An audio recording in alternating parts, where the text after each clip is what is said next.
여러분, 야당 대표면요, 대한민국 의전 서열 8위입니다. 대통령, 국회의장, 대법원장, 헌법재판소장, 국무총리, 중앙선거관리위원회 위원장, 여당 대표 다음이 야당 대표예요. 그 다음이 국회 부의장, 감사원장 순이거든요. 물론 형식상이지만 이재명의 정치 커리어 역사상 가장 높은 서열에 지금 올라가 있단 말이에요.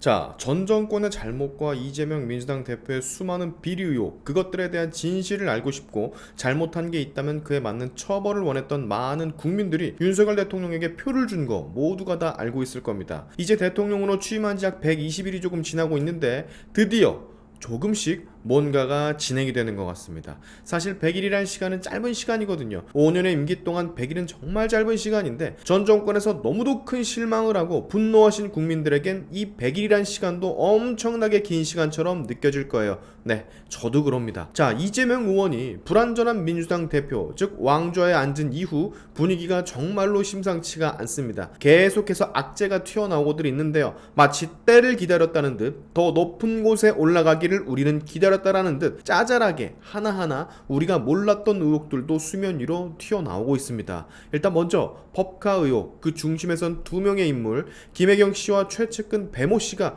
드디어 검찰에 송치가 됐습니다. 물론 방어권이니 뭐니 해서 구속 수사는 면했지만 이건 굉장히 큰 의미가 있죠. 뭔가 스타트 같은 느낌, 신호탄 같은 느낌이 아닐 수가 없습니다. 일단 이 둘은 혐의를 전면 부인하고 있는데 김혜경은 본인의 혐의를 부인하고 있고, 즉 가담을 하지 않았다, 나는 시키지 않았다, 지시도 한 적이 없다. 배모 씨는 희한하게 본인의 결백을 주장하는 게 아닌 오히려 이재명의 부인 김혜경 씨가 자기에게 시키지 않았다며 김혜경 씨의 혐의를 전부 부인하고 있는 이상한 모습을 연출하고 있습니다. 본인이 잡혀 들어갈 수도 있고 송치까지 됐는데 본인 걱정이나 할 것이지 남 걱정을 해주는 정말 충성을 다하는 분이시네요. 제가 앞서 영상에서 설명을 해드리고 녹취록도 다 들려드렸지만 배모 씨라는 이분은 사모님이라 본인이 부르는 어떤 이와 통화를 계속해서 하면서 지시를 받는 듯한 발언을 많이 했죠. 그래도 이렇게 안면에 철판을 깔고 거짓말을 해댈까 이해가 안 가는데 사람은 끼리끼리 모여 놀아서 그런가 봐요. 우리가 그렇게 이해를 해야 될 것 같습니다. 어찌됐건 명확한 건요, 경찰이 김혜경 씨와 배모 씨를 묵시적으로 모의한 공모 공동정범으로 판단을 내렸고 더 수사가 필요하다고 느껴서 검찰에 송치가 된 것은 틀림이 없습니다. 이재명 대표는 법인카드 이용 과정에서 관여한 정황이 전혀 나오지를 않아서 이번 송치 대상에서 제외가 됐지만 경찰에서 수사한 자료가 검찰 쪽에서 어떻게 받아들여져 어떤 판결이 내려올지 너무 기대가 되네요. 자, 그리고 또 경찰이 이재명 역시 백현동 건으로 송치를 시켜버렸죠. 지난해 이재명 대표가 국회 국정감사에서 백현동 특혜 의혹과 관련 국토교통부의 협박으로 용도를 변경한 것이라는 취지의 발언을 했었는데요. 경찰이 요거를 좀 주의 깊게 봤나봐요. 공직선거법 위반, 즉 허위사실을 공표했다 판단을 해서 검찰에 넘겨버렸습니다. 당시 백현동 개발 관련 용도 변경 건으로 질의가 쏟아지자 자기는 상관이 없으며 국토교통부에 요청해서 한 일일 뿐이고 공공기관 이전 특별법에 따라 응할 수밖에 없는 상황이었다. 국토부가 만약에 이것을 해주지 않는다면 직무유기를 문제 삼겠다고 협박을 했다 라고 이재명이 주장을 했었는데 경찰이 수사를 진행해본 결과 이재명의 해당 발언들은 사실과 다르다는 판단을 내린 것이죠. 참 지금 수사받고 있는 건도 엄청나게 많은데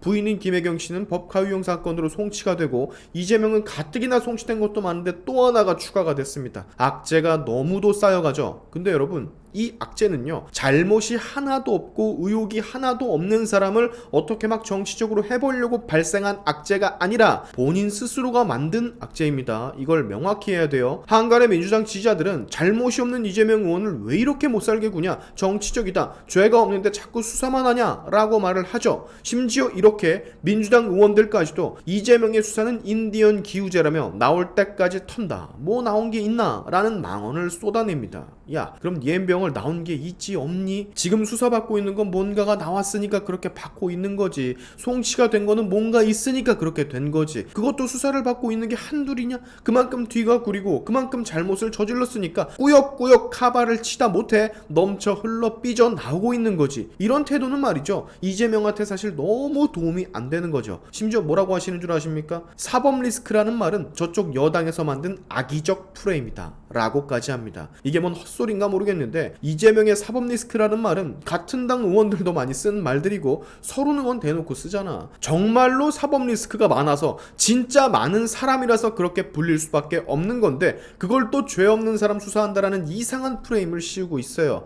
쉴드를 칠 게 있고 안 칠 게 있습니다. 솔직히 막말로 민주당에서 여지껏 대표에 앉은 사람 중에 이렇게나 많은 비리 의혹이 일었던 사람 민주당 역사상 있었어요? 있었습니까? 있기는 뭘 있어. 당신들도 이런 사람은 최초라서 쉴드 치기 버겁잖아. 솔직히 얘기해봐. 오죽했으면 당도 반으로 갈라져가지고 역대 최저 투표율로 대표에 당선이 됐잖아. 그리고 동료 의원들이 그래도 이거는 아니라고, 이건 너무했다고, 선을 넘은 인물이라고 비판을 하잖아. 여기서 쉴드를 치면요 안 된다니까. 참 답답하네. 자, 근데 여러분 또 있죠. 쌍방울도 심상치 않습니다. 일단 충격적인 거 하나, 윤석열 취임 후에 쌍방울 그룹에 대한 수사 기밀이 대거 유출이 됐죠. 심지어 날짜까지 특정이 됐어요. 5월 24일. 검찰 인사들이 싹 다 물갈이가 된 그 과정에서 수사 기밀이 통째로 넘어간 상황이라고 하는데 그룹 실소유주인 김모 전 회장의 도피와 조직적 증거 인멸이 이뤄졌다고 검찰은 보고 있습니다. 이재명의 변호사비 대납 의혹이 쌍방울과 관련이 있는 건 아시죠? 이런 수사 기록이 어찌된 영문인지 다 빠져나갔다는 소리니까 이게 얼마나 큰 일입니까? 이러니 수사 진척이 있을 수가 있겠어? 없지? 이 대납 의혹이라는 게 이재명 당시 경기지사가 선거법 위반 사건으로 수사 재판을 받을 때 변호사 비용 20억 원가량을 쌍방울이 대납했다는 의혹인데요. 당시 30여 명이나 되는 변호인단을 꾸렸지만 총 변호사 수임료로 2억 5천만 원밖에 내지 않았다는 정말 말도 안 되는 사건이 바로 변호사비 대납 의혹이죠. 너무 적거든 상식적으로. 30명이나 되는 초호화 변호인단인데 어떻게 2억 5천밖에 안 되겠어. 이 모든 키맨인 전 쌍방울 회장은 변호사비 대납 의혹 수사가 속도를 내자 지난 5월 해외로 출국을 한 이후에 귀국을 안 하고 있죠. 현 회장도 그 전에 출국을 해서 입국을 안 하고 있고 정작 본인들은 허위사실이라고 주장을 하는데 체포영장이 나왔음에도 불구하고 해외에서 오지 않는 이유는 뭘까요? 아무 잘못이 없으면 그럴 이유가 있을까? 도피를 할 이유가 뭐가 있어? 없지. 이것 말고도 쌍방울은 18년도 경기도에서 주최한 남북교류 행사에 우회적으로 비용을 지원한 정황도 포착이 되고 있고요. 정말이지 진짜 짜잘하게 하나하나 계속 터지고 있어요. 근데 이 야금야금 딜들이 여태까지 버틸만 했는지는 모르겠지만 지금은 그게 아닐 거란 말입니다. 민주당 대표가 됐잖아. 여러분 야당 대표면요 대한민국 의전 서열 8위입니다. 대통령, 국회의장, 대법원장, 헌법재판소장, 국무총리, 중앙선거관리위원회 위원장, 여당 대표 다음이 야당 대표예요. 그 다음이 국회 부의장, 감사원장 순이거든요. 물론 형식상이지만 이재명의 정치 커리어 역사상 가장 높은 서열에 지금 올라가 있단 말이에요. 그러면 이 짜잘한 의혹들과 비리들에도 딜이 박히기 마련이거든. 전과 절대로 같지는 않을 겁니다. 자, 이재명이 할 수 있는 일은 지금 윤석열을 공격하는 것밖에는 없을 겁니다. 벌써 봐봐. 프레임 씌우잖아. 문재인 정권 시절 돈을 너무도 흥청망청 퍼주는 바람에 허리띠 졸라매야 한다는 사실은 쏙 빼고 윤 정부가 내년 예산안으로 639조밖에 편성을 안 한 것에 대해서 비정하다 비판을 하고 있습니다. 특히 서민 주거 해결을 위한 관련 예산 5조 6천억 원을 삭제했다는 것을 캐치를 하고 그거를 공격하고 있어요.